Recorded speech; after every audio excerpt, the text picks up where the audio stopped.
little bit of carburetor 101 here for you, for those of you who don't know. Many of you probably already do. But we're going to be going over this carburetor, how to clean it, and what all these things are. So kind of what we have here to start with. You see that little screw there? That's the idle fuel air mixture screw. Now what's important to know about that is what side that screw is on. Is it on the airbox side of the carburetor, or is it on the engine side of the carburetor? Yes, this is pretty dirty.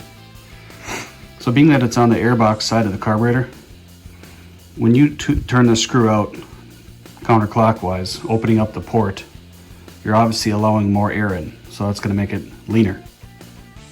Where if this screw was on the engine side of the carb, and you turn that screw counterclockwise, you'd be letting more fuel in, making it richer. So that's what you need to know when you're adjusting carburetors, is that the screw is on the airbox side or the fuel side, the engine side. So that way, if you know if you're turning it out here, you're making it leaner. If you're turning it out here, you're making it richer. These ports here are what you call air bleeds. And that's all you really need to know about that. But you got your idle speed screw, and I'll go over how to set these on two carbs to make them synchronized. This here is a little nipple. There's for a fuel primer, just instead of a choke, which would normally be here. You can see it's not milled out. This here is using the primer, so it basically just, when you push the primer, it just squirts fuel into the throat of the carburetor. And then down in there, of course, you got the needle jet for the needle on the slides. But I'll take this thing apart and show you what's on the inside and how to clean it. Alrighty. Well, to my surprise, after I took the bowl off this carburetor, nice and dirty.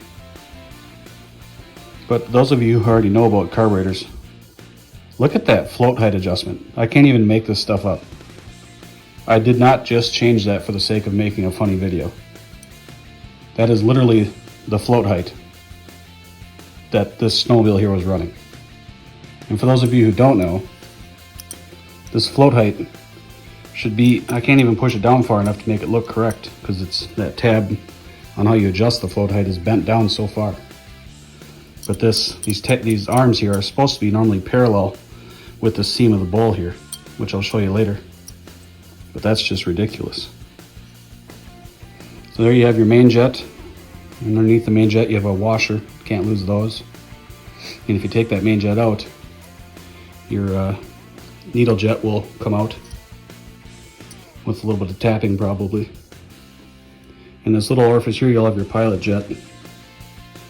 But yeah, I cannot believe, and then your needle and seat.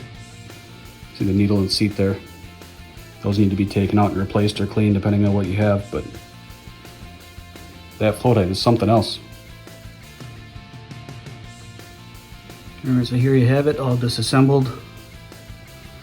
As you can see here, I used a self-powering punch to get the float pin out. And you have the float here, as the pictures showed. And there's a fiber washer on both sides of that, so you gotta make sure you keep those. This here is a really dirty needle jet. And you got the main jet and its washer, the pilot jet, the fuel screw and spring. So now we're gonna have you stay tuned here. I'm gonna clean these items up, and I'll probably reassemble it with the correct float height. And for those of you out there who think you're just gonna use seafoam and clean all this up, believe me, seafoam is not going to fix this problem, even though so many people think it can, but it won't. So don't even try it. We'll be back.